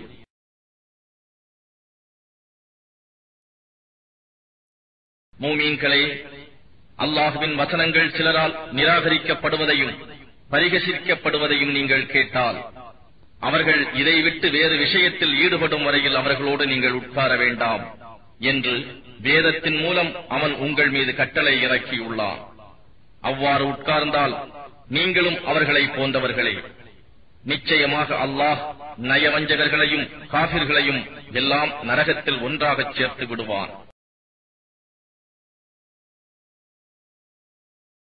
இந்நயவஞ்சகர்கள் எப்பொழுதும் உங்களை கவனித்தவர்களாகவே இருக்கின்றனர். அல்லாஹுவின் அருளினால் உங்களுக்கு வெற்றி கிடைத்தால் அவர்கள் உங்களிடம் வந்து நாங்கள் உங்களுடன் இருக்கவில்லையா என்று கூறுகின்றனர். மாறாக காபிர்களுக்கு ஏதாவது வெற்றி பொருள் கிடைத்தால் அவர்களிடம் சென்று அவர்களுடன் சேர்ந்து உங்களை நாங்கள் வெற்றி கொள்ளக்கூடிய நிலையிலிருந்தும் உங்களை அந்த விசுவாசிகளிடம் இருந்து காப்பாற்றவில்லையா என்று கூறுகின்றனர். எனவே அல்லாஹ் உங்களுக்கு அவர்களுக்கு இடையே நிச்சயமாக மறுமை நாளில் தீர்ப்பு வழங்குவான். மெய்யாகவே காபிர்கள் மூமின்கள் மீது வெற்றி கொள்ள அல்லாஹ் யாதொரு வழியும் ஆக்க மாட்டான். நிச்சயமாக இந்நய வஞ்சகர்கள் அல்லாஹுவை வஞ்சிக்க நினைக்கின்றனர். ஆனால் அவன் அவர்களை வஞ்சித்து விடுவான். அவர்கள் தொழுகையில் நின்றால் சோம்பல் உடையோராகவே நிற்கிறார்கள். மனிதர்களுக்கு தங்களையும் தொழுகையாளியாக்கி காண்பிப்பதற்காக நிற்கிறார்கள். இன்னும் மிக சொற்ப அளவே அன்றி அவர்கள் அல்லாஹுவை நினைவு கூர்வதில்லை.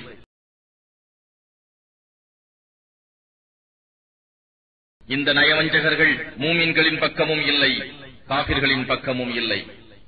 இரு பிரிவினர்களுக்கு இடையே தத்தளித்துக் கொண்டிருக்கிறார்கள். அல்லாஹ் எவரை வழி தவறச் செய்துவிட்டானோ அவருக்கு நபியே யாதொரு வழியையும் நீர் காண மாட்டீர். மூமீன்களே, நீங்கள் மூமீன்களை விட்டு காபிர்களை உங்களுக்கு உற்ற நண்பர்களாய் ஆக்கிக் கொள்ளாதீர்கள். உங்களுக்கே எதிராக நீங்கள் ஒரு தெளிவான ஆதாரத்தை அல்லாஹுவுக்கு ஆக்கித்தர விரும்புகின்றீர்களா? நிச்சயமாக இந்நயவஞ்சகர்கள் நரகத்தின் மிகவும் கீழான அடித்தளத்தில் தான் இருப்பார்கள். அவர்களுக்கு உதவியாளராக எவரையும் நீர் காண மாட்டீர். எனினும் எவர் தம் பாவத்திற்காக மனம் வருந்தி அதிலிருந்து விலகி சீர்திருந்தி அல்லாஹுவை தம் நற்செய்கைகள் மூலம் கெட்டியாக பிடித்து தங்களுடைய சன்மார்க்கத்தை அல்லாஹுவுக்காக தூய்மையாக்கியும் கொண்டார்களோ அவர்கள் மூமின்களுடன் இருப்பார்கள். மேலும் அல்லாஹ் மூமின்களுக்கு மகத்தான நற்கூலியை அளிப்பான். நீங்கள் அல்லாஹுவுக்கு நன்றி செலுத்திக் கொண்டும் அவன் மீது ஈமான் கொண்டும் இருந்தால் உங்களை வேதனை செய்வதால் அல்லாஹ் என்ன லாபம் அடையப் போகிறான்? அல்லாஹ் நன்றி அறிவோனாகவும் எல்லாம் அறிந்தவனாகவும் இருக்கின்றான். அநியாயம் செய்யப்பட்டவர்களை தவிர வேறு யாரும் வார்த்தைகளில் தீயவற்றை பகிரங்கமாக கூறுவதை அல்லாஹ் விரும்பவில்லை. அல்லாஹ் நன்கு செவி உருவோனாகவும் யாவற்றையும் அறிபவனாகவும் இருக்கின்றான். நீங்கள் ஒருவருக்கு செய்த நன்மையை வெளிப்படையாக கூறினாலும் அல்லது அதனை மறைத்துக் கொண்டாலும் அல்லது ஒருவர் உங்களுக்கு செய்த தீமையை நீங்கள் மன்னித்தாலும் அது உங்களுக்கு மிகவும் நல்லது. ஏனெனில் அல்லாஹ் நிச்சயமாக மன்னிப்பவனாகவும் பேராற்றல் உடையோனாகவும் இருக்கின்றான்.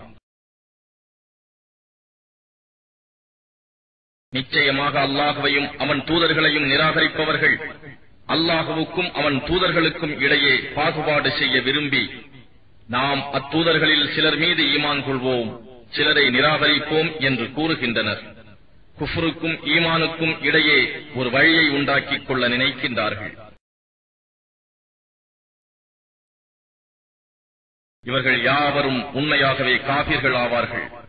காபிர்களுக்கு இழிவு தரும் வேதனையை சித்தப்படுத்தி வைத்துள்ளோம். யார் அல்லாஹ்வின் மீதும் அவன் தூதர்கள் மீதும் ஈமான் கொண்டு அத்தூதர்களில் எவரையும் பிரித்து பாகுபாடு செய்யாமல் இருக்கின்றார்களோ அவர்களுடைய நற்கூலியை அல்லாஹ் கொடுப்பான். அல்லாஹ் மன்னிப்பவனாகவும் மிக்க கருணை உடையோனாகவும் இருக்கின்றான்.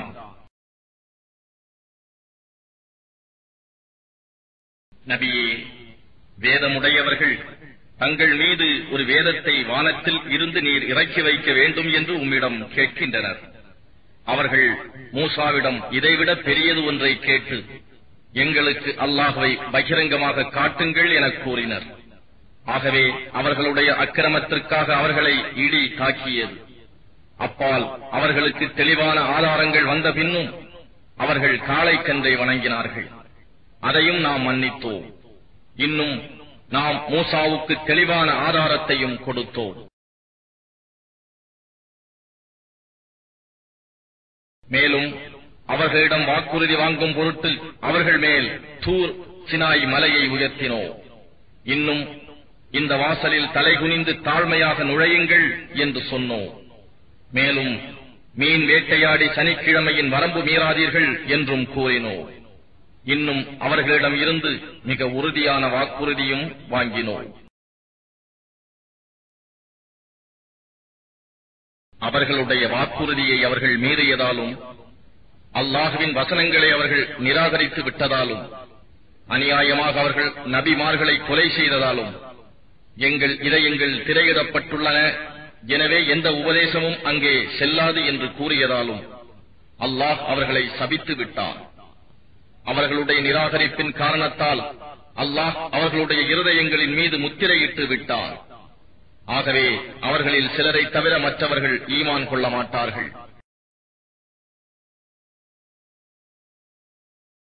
இன்னும் அவர்களின் நிராகரிப்பின் காரணமாகவும் மரியம் மீது மாபெரும் அவதூறு கூறியதன் காரணமாகவும் அவர்கள் சபிக்கப்பட்டனர்.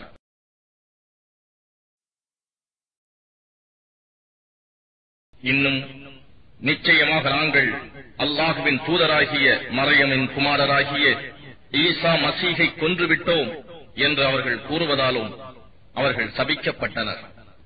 அவர்கள் அவரை கொல்லவும் இல்லை, சிலுவையில் அறையவும் இல்லை. ஆனால் அவர்களுக்கு அவரை போன்ற ஒருவன் ஒப்பாக்கப்பட்டான்.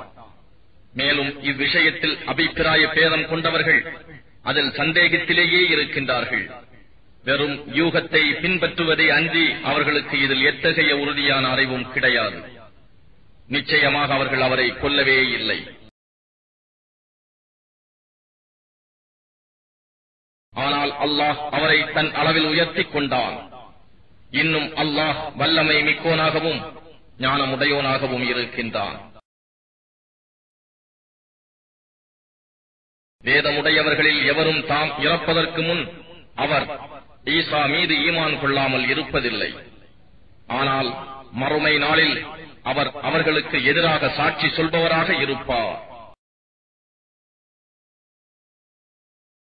எனவே யூதர்களாக இருந்த அவர்களுடைய அக்கிரமத்தின் காரணமாக அவர்களுக்கு முன்னர் ஆகுமாக்கப்பட்டிருந்த நல்ல ஆகார வகைகளை அவர்களுக்கு ஹராமாக்கி விலக்கிவிட்டோம். இன்னும் அவர்கள் அநேகரை அல்லாஹுவின் பாதையில் செல்ல விடாது தடுத்துக் கொண்டிருந்ததனாலும் அவர்களுக்கு இவ்வாறு தடை செய்தோம்.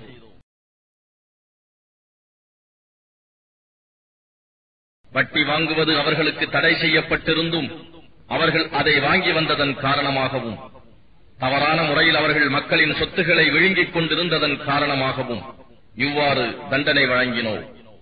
இவர்களில் காபிரானோருக்கு மறுமையில் நோவினை செய்யும் வேதனையையும் நாம் சித்தப்படுத்தியுள்ளோம். எனினும் நபியே, அவர்களில் கல்வியில் உறுதியுடையோரும் நம்பிக்கை கொண்டோரும் உமக்கு அருளப்பட்ட இவ்வேதத்தின் மீதும் உமக்கு முன்னர் அருளப்பட்ட வேதங்கள் மீதும் ஈமான் கொள்கிறார்கள். இன்னும் தொழுகையை நிலைநிறுத்துவோராகவும் ஜகாத் முறையாக கொடுப்போராகவும் அல்லாஹுவின் மீதும் இறுதி நாள் மீதும் ஈமான் கொண்டோராக இவர்கள் இருக்கிறார்கள். அத்தகையோருக்கு நாம் மகத்தான நற்கூலியை கொடுப்போம். நபியே, நூஹுக்கும் அவருக்கு பின் வந்த இதர நபிமார்களுக்கும் நாம் வஹி அறிவித்தது போலவே உமக்கும் நிச்சயமாக வஹி அறிவித்தோம். மேலும் இப்ராஹீமுக்கும் இஸ்மாயிலுக்கும் இஸ்ஹாக்குக்கும் யாக்கூபுக்கும் அவர்களுடைய சந்ததியினருக்கும் ஈசாவுக்கும் அய்யூபுக்கும் யூனுசுக்கும் ஹாரூனுக்கும் சுலைமானுக்கும் நாம் வஹி அறிவித்தோம். இன்னும் தாவூதுக்கு ஜபூர் என்னும் வேதத்தை கொடுத்தோம். இவர்களைப் போன்றே வேறு தூதர்கள் சிலரையும் நாம் அனுப்பி அவர்களுடைய சரித்திரங்களையும் உமக்கு நாம் முன்னர் கூறியுள்ளோம். இன்னும் வேறு தூதர்கள் பலரையும் நாம் அனுப்பினோம். ஆனால் அவர்களின் சரித்திரங்களை உமக்கு கூறவில்லை. இன்னும் மூசாவுடன் அல்லாஹ் சில பேச்சுக்களை பேசியும் இருக்கின்றான். தூதர்கள் வந்தபின் அல்லாஹுவுக்கு எதிராக மக்களுக்கு சாதகமாக ஆதாரம் எதுவும் ஏற்படாமல் இருக்கும் பொருட்டு தூதர்கள் பலரையும் நன்மாராயம் கூறுபவர்களாகவும் அச்சமூட்டி எச்சரிக்கை செய்பவர்களாகவும் அல்லாஹ் அனுப்பினான். மேலும் அல்லாஹ் யாவரையும் மிகைத்தவனாகவும் பேரறிவாளனாகவும் இருக்கின்றான். நபியே, உமக்கு தான் அருளிய வேதத்தை குறித்து அல்லாஹ்வே சாட்சி சொல்கிறான். அதை தன் பேரருள் ஞானத்தை கொண்டு அவன் அனுப்பினான். மலக்குகளும் இதற்கு சாட்சி சொல்கிறார்கள். மேலும் சாட்சியம் கூறுவதற்கு அல்லாஹ் போதுமானவன். நபியே, உம்மையும் இவ்வேதத்தையும் நிராகரித்து அல்லாஹுவின் பாதையில் இருந்து மனிதர்களை தடுத்துக் கொண்டு இருக்கிறார்களே, நிச்சயமாக அவர்கள் வழிகேட்டில் வெகு தூரம் வழிகிட்டுச் சென்று விட்டார்கள். நிச்சயமாக இவ்வாறு நிராகரித்து அக்கிரமம் செய்பவர்களுக்கு அல்லாஹ் மன்னிப்பு அளிக்க மாட்டான். அன்றி அவர்களை நேர்வழியிலும் செலுத்த மாட்டான். நரகத்தின் வழியை தவிர அதில் அவர்கள் என்றென்றும் தங்கிவிடுவார்கள். இது அல்லாஹுவுக்கு மிகவும் சுலபமான காரியமாகும். மனிதர்களே, உங்கள் இறைவனிடம் இருந்து சத்தியத்துடன் அனுப்பப்பட்ட இத்தூதர் உங்களிடம் வந்துள்ளார். அவர் மீது ஈமான் கொள்ளுங்கள். இது உங்களுக்கு நன்மையாகும். ஆனால் நீங்கள் நிராகரிப்பீர்களானால் இறைவனுக்கும் எதுவும் குறைந்து விடாது.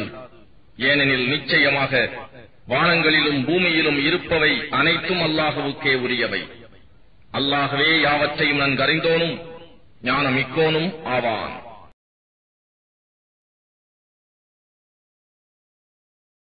வேதத்தை உடையோரே, நீங்கள் உங்கள் மார்க்கத்தில் அளவு கடந்து செல்லாதீர்கள். அல்லாஹ்வை பற்றி உண்மையை தவிர வேற எதையும் கூறாதீர்கள். நிச்சயமாக மரியமுடைய மகனாகிய ஈசா அல் மசீஹ் அல்லாஹுவின் ஒரு தூதர்தான். இன்னும் குன் ஆகுக என்ற அல்லாஹுவின் வாக்காக அதனால் உண்டானவராகவும் இருக்கின்றார். அதை அவன் மரியமின் பால் போட்டான். எனவே அவரும் அவனிடம் இருந்து வந்த ஓர் ஆன்மாதான். ஆகவே அல்லாஹுவின் மீதும் அவன் தூதர்கள் மீதும் ஈமான் கொள்ளுங்கள்.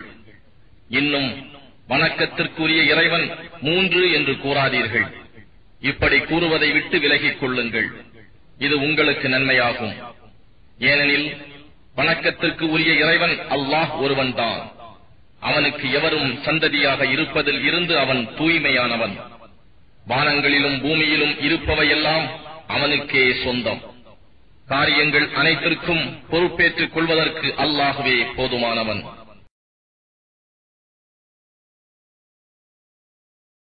ஈசா மசீஹும் அல்லாஹுவுக்கு நெருக்கமான மலக்குகளும் அல்லாஹுவுக்கு அடிமையாய் இருப்பதை குறைவாக கொள்ள மாட்டார்கள்.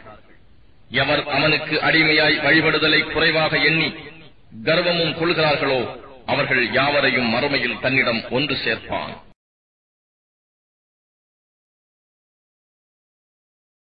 ஆனால் எவர் ஈமான் கொண்டு நற்கர்மங்கள் செய்கிறார்களோ அவர்களுக்கு உரிய நற்கூலியை முழுமையாக அல்லாஹ் கொடுப்பான்.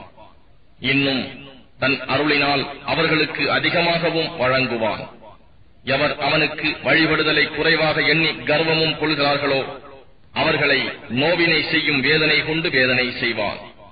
அல்லாஹ்வை தவிர வேறு எவரையும் அவர்கள் தம் உற்ற நேசனாகவோ உதவி புரிபவனாகவோ அங்கு காண மாட்டார்கள். மனிதர்களே, உங்கள் இறைவனிடம் இருந்து உங்களுக்கு உறுதியான அத்தாட்சி வந்துவிட்டது. தெளிவான பேரொளியையும் உங்களிடம் இறக்கி வைத்துள்ளோம்.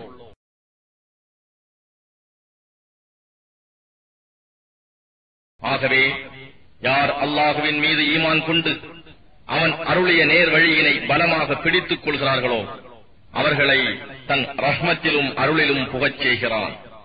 இன்னும் தன்னிடம் அவர்கள் வந்து சேரக்கூடிய நேரான வழியிலும் அவர்களை செலுத்துவான். நபியே, கலாலா, தகப்பன், தாய், பாட்டன், பிள்ளை, பேரன் ஆகிய வாரிசுகள் இல்லாத சொத்து பற்றிய மார்க்க கட்டளையை அவர்கள் உம்மிடம் கேட்கிறார்கள்.